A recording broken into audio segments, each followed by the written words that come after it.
Hello everyone, welcome you all the strugglers on your own channel the unlimited struggler. आप सभी strugglers का आपके अपने चैनल द अनलिमिटेड स्ट्रगलर में एक बार फिर बहुत बहुत स्वागत है। मैं संतोष कुमार सांख्यान एक बार फिर प्रस्तुत हूँ आपके सामने एक नया फेलोशिप अपडेट लेकर के। ये फेलोशिप अपडेट जो आया है वो यूजीसी की तरफ से आया है।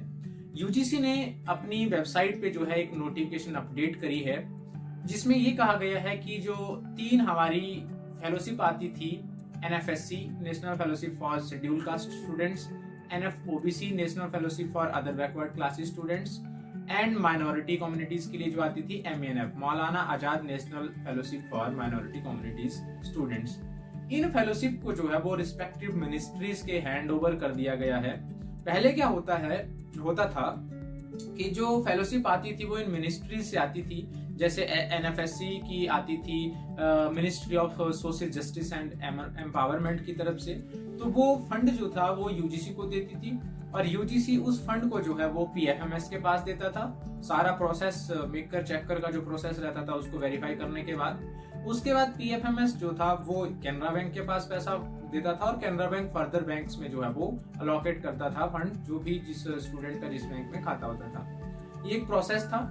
लेकिन इस प्रोसेस को छोटा करने के लिए यूजीसी ने क्या किया कि जो मिनिस्ट्रीज हैं, जैसे ministry of social welfare and empowerment की है, मिनिस्ट्री ऑफ माइनॉरिटी अफेयर्स की है, उनको हैंडओवर कर दिया चार्ज कि अब जो है UGC will not take care about these 3 fellowships and these ministries will take care about these fellowship, they will disburse fund on their own. जैसे ministry of social justice and empowerment है, वो nodal agency रहेगी NFSC और NFOBC के लिए, और ministry of जो हमारी माइनॉरिटी अफेयर्स की है वो रहेगी नोडल एजेंसी MNF के लिए। तो अब जो पैसा है वो डायरेक्ट इन एजेंसी से, इन नोडल एजेंसी से, इन मिनिस्ट्री से PFMS को जाएगा, यानी कि यूजीसी का रोल यहाँ पे खत्म हो गया। अब यूजीसी का कोई रोल नहीं रहेगा और ना ही वो कोई फंड अलोकेट करेगा, ना यूजीसी के पास पैसा आएगा। जो प्रोसेस था सेम वैसे ही रहेगा, पुराने वाला जो हम डॉक्यूमेंट्स देते थे सारा प्रोसेस वही है, खाली एक जो यहाँ पे इंटरमीडिएटरी है वो खत्म हो गया है। इससे आने वाले समय में फेलोशिप आने में जल्दी रहेगी, मतलब यूजीसी का रोल खत्म हो गया है, तो एक चैनल में से जो एक पार्टिसिपेंट था वो हट गया, तो अब फेलोशिप जल्दी जो है वो रिलीज होगी। हालांकि शुरुआती दिनों में फेलोशिप आने में जो है वो टाइम लगेगा, क्योंकि सारी सेटलमेंट्स एजेंसी को करनी पड़ेगी, चैनल्स को अच्छे से समझना पड़ेगा, डॉक्यूमेंटेशन वेरिफिकेशन वो सारा प्रोसेस समझना पड़ेगा, इसलिए थोड़ा सा टाइम इसमें लगेगा मेरे हिसाब से। और इसी वजह से पिछले 1-2 महीने से जो है वो फेलोशिप डिले चल रही है। 30 सितंबर 2022 तक का कार्यभार जो था वो यूजीसी ने देखा इन फेलोशिप का। उसके बाद 1 अक्टूबर 2022 ऑनवर्ड जो है वो अब रिस्पेक्टिव मिनिस्ट्रीज जो है वो देखेंगी। तो इस वीडियो में मैं आपको बताने वाला हूं कि कहां पे हमको संपर्क करना है अगर हमें फेलोशिप से संबंधित कोई दिक्कत रहती है। नोडल एजेंसी के एड्रेस, उनके ईमेल आईडीज और उनके मोबाइल नंबर मैं इसमें शेयर करूंगा, जो कि यूजीसी ने अपनी नोटिफिकेशन के जरिए बताया है। तो वीडियो को लास्ट तक देखें, लास्ट में लाइक जरूर करें, कमेंट करें, अगर आपकी कोई क्वेरी रहती है तो शेयर करें अपने दोस्तों के साथ जो भी स्टेक होल्डर है NFSC, NFOBC और MANF के, और सब्सक्राइब कर ले मेरे चैनल को अगर आप नए हैं मेरे चैनल पे, ताकि एजुकेशन सेक्टर से रिलेटेड हर लेटेस्ट अपडेट आप तक जल्दी से जल्दी और सबसे पहले मेरे चैनल के माध्यम से पहुंचे। तो लीजिए दोस्तों, ये है वो नोटिफिकेशन जो जारी किया है यूनिवर्सिटी ग्रांट कमीशन ने। इसका जो सब्जेक्ट है transfer of national fellowship scheme from UGC to other ministries. 7 नवंबर 2022 को नोटिस इशू किया है।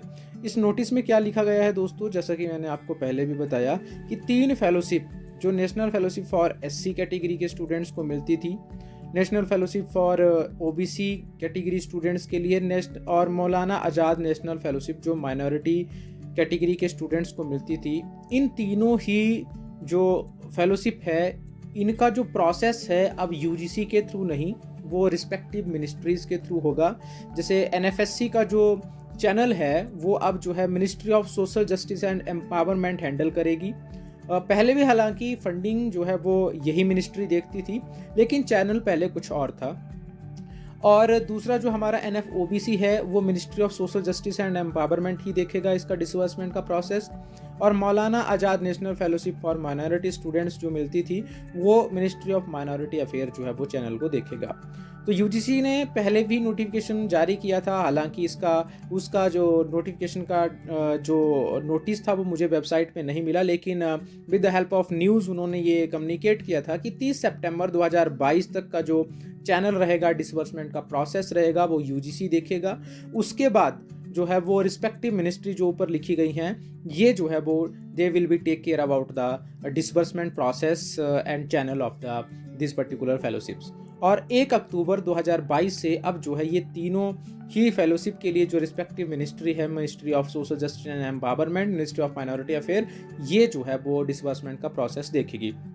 अब जो हम यूजीसी से संपर्क करते थे उससे कोई संपर्क नहीं होगा, ना ही कोई जानकारी इन 3 फेलोशिप के रिगार्डिंग यूजीसी हमें दे पाएगा।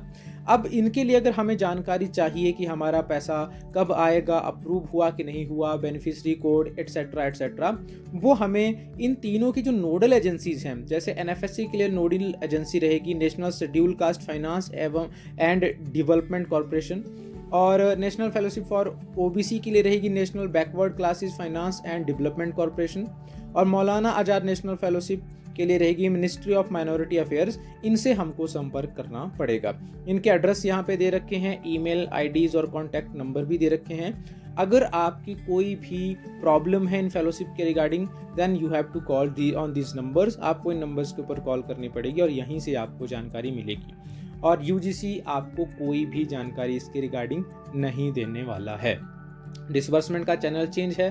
पहले ये जो मिनिस्ट्रीज़ हैं ये पैसा यूजीसी को देती थी फेलोशिप का, यूजीसी उसको पीएफएमएस को ट्रांसफ़र करता था, पीएफएमएस जो है वो कैनरा बैंक को ट्रांसफ़र करता था और कैनरा बैंक आगे दूसरे बैंक्स को पैसा देता था स्कॉलरशिप का स्टूडेंट्स के अकाउंट में।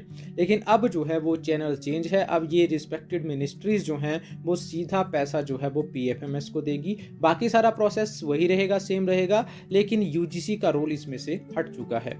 इसी के रिगार्डिंग एक और नोटिफिकेशन जब मैंने सर्च किया तो वो ministry of social justice and empowerment की साइट पे मुझे मिला, वो भी मैं आपसे शेयर करना चाहूँगा। ये देखिए दोस्तों, ये वो नोटिस है जो हमने ढूंढा है, जो ministry of social justice and empowerment है उसकी साइट पे। उसमें इस नोटिस में क्या लिखा है, national schedule caste finance and development corporation has been assigned as central nodal agency for implementing national fellowship for schedule caste scheme. All scholars are therefore requested to correspond with NSFDC regarding their issues relating to NFSC as per detail given below.